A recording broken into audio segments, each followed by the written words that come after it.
안녕하세요. 서학개미 투자자 여러분. 만약 내가 가진 주식이 하루아침에 90%가 사라진다면 기분이 어떨 것 같으세요? 오늘은 바로 그런 드라마틱한 붕괴를 겪은 한 회사, 홍콩의 오리엔탈 컬처 홀딩, 줄여서 OCG의 이야기를 해볼까 합니다.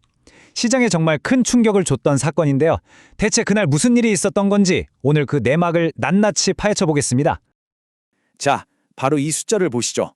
마이너스 89.53%. 와, 정말 어마어마하죠? 2025년 12월 11일, 단 하루 만에 OCG의 주가가 폭락한 수치입니다. 그러니까 전날까지 8달러가 넘던 주식이 순식간에 1달러도 안 되는 동전주로 굴러떨어진 거예요. 이런 엄청난 붕괴가 과연 갑자기 우연히 일어났을까요? 절대 아니죠. 사실 이건 오랫동안 골마온 문제들이 한꺼번에 터져나온 어떻게 보면 예고된 비극의 마지막 장이었습니다. 지금부터 모든 게 어떻게 시작됐는지 그 경고 신호들을 하나씩 되짚어 보겠습니다. 이 붕괴 스토리를 제대로 이해하려면 먼저 이 OCG라는 회사가 도대체 뭐 하는 곳인지부터 알아야겠죠. 회사의 정체를 알아야 그 안에 숨겨진 위험도 명확하게 보이니까요. OCG는 2018년에 세워진 회사고요. 수집가나 딜러들이 온라인에서 예술품 같은 걸 쉽게 거래할 수 있게 해주는 플랫폼을 운영합니다. 심지어 와인이나 주류를 위한 메타버스 프로젝트 같은 것도 구상하고 있었다고 해요. 겉으로 보면 꽤나 혁신적인 사업 모델처럼 보이죠? 자, 근데 이 슬라이드에서 진짜 중요한 키워드가 나옵니다. 바로 중국 소형주, 다른 말로 마이크로캡 주식이라는 점이에요. 이런 주식들은요, 그냥 기본값으로 엄청난 변동성을 깔고 간다고 생각하셔야 돼요. 예측 불가능한 위험을 늘 안고 있다는 거, 이거 꼭 기억해 두셔야 합니다. 12월의 대폭락은 사실 꾸준히 지켜봐온 투자자들한테는 그렇게 놀라운 일이 아니었을지도 모릅니다. 왜냐하면 2025년 한 해 동안 위험 신호가 계속해서 아주 번쩍번쩍 빛나고 있었거든요. 어떻게 위기가 쌓여갔는지 한번 보시죠. 숫자는 거짓말을 안 하죠. 회사의 재무 상태가 말 그대로 추락하고 있었습니다. 2025년 상반기를 보니까 매출은 4분의 1 토막이 났는데 손실은 오히려 2배로 늘었어요. 이건 돈은 못 버는데 빚만 늘어나는 전형적인 위험 신호잖아요. 그리고 이 타임라인을 보면 위기가 어떻게 쌓여갔는지 한눈에 보입니다. 정말 점입가경이에요.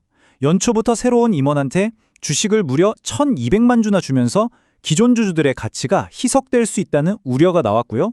상반기에는 주주 문제로 조사받다가 아예 은행 계좌가 막혀버리는 일까지 생깁니다.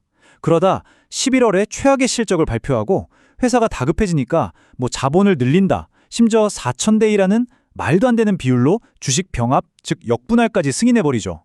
이 모든 게 회사가 막다른 길에 몰리고 있었다는 걸 똑똑히 보여주는 겁니다. 지금까지 본 문제들도 물론 심각했지만 투자자들의 뒤통수를 제대로 치고 주가를 나락으로 떨어뜨린 결정적인 한 방이 있었습니다. 바로 이 발표 하나가 모든 걸 끝내버렸죠. 폭락 바로 그날 12월 11일에 회사가 SEC, 미국 증권거래위원회에 서류를 하나 냈는데요. 시장가 발행, 영어로는 ATM 어퍼링이라는 겁니다. 이게 뭐냐면요. 쉽게 말해 우리 돈 필요할 때마다 주식 무제한으로 찍어서 시장에 막 팔게요 하고 선언하는 거나 마찬가지예요. 기존 주주들한테는 청천벽력 같은 소리죠. 근데 문제는 그 규모입니다. 규모가 정말 상상을 초월해요. 당시 회사 가치가 한 1,900만 달러, 우리 돈으로 한 250억 원 정도 됐는데 앞으로 찍어낼 주식 가치가 최대 2억 달러. 회사 전체 가치의 10배가 넘는 돈을 주식으로 찍어내겠다는 겁니다. 이건 그냥 기존 주주들의 주식을 휴지 조각으로 만들겠다는 선전포고나 다름없었어요. 이 소식이 알려지자마자 시장은 바로 패닉에 빠졌습니다. X, 그러니까 옛날 트위터 같은 데서는 이건 재앙 수준의 희석 경고다, 이런 분석글들이 막 올라왔고요. 당연히 투자자들은 내 주식이 휴지되기 전에 빨리 팔아야겠다 하면서 너도 나도 던지기 시작한 거죠. 주가는 그렇게 그대로 수직 낙하했습니다. 자, OCG의 이야기가 정말 남의 일 같지 않죠? 우리 같은 서학개미 투자자들에게 정말 피가 되고 살이 되는 교훈을 줍니다. 그렇다면 우린 이 사건에서 대체 뭘 배워야 할까요? 결국 핵심은 아는 것이 힘이다입니다. 첫째, SEC 공시. 영어라고 어렵다고 넘기면 안 됩니다. 이런 치명적인 정보는 다 거기에 숨어 있어요. 둘째, 마이크로캡 같은 초고위험 주식의 본질을 이해해야 합니다. 대박의 꿈보다는 쪽박의 위험이 훨씬 크다는 걸요. 셋째, 주주 가치 희석이라는 개념을 꼭 기억하세요. 회사가 자기 가치의 10배를 증자한다? 이건 그냥 도망치라는 신호입니다. 마지막으로 이 모든 악재들의 패턴을 읽어야 합니다. 하나하나의 사건이 아니라 이게 연결돼서 어떤 결말을 향해 가고 있는지 큰 그림을 봐야 한다는 거죠.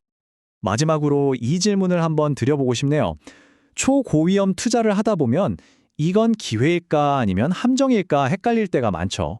어쩌면 그 둘을 가르는 기준은 오늘 우리가 살펴본 것처럼 숨겨진 정보들을 얼마나 꼼꼼하게 들여다보느냐에 달려있는지도 모르겠습니다. 오늘 OCG 사태 분석, 여러분의 투자에 좀 도움이 되셨나요? 앞으로도 이렇게 날카롭고 깊이 있는 분석으로 찾아뵐 테니까요. 저희 채널 구독하고 다음 이야기도 놓치지 마세요. 시청해주셔서 정말 감사합니다.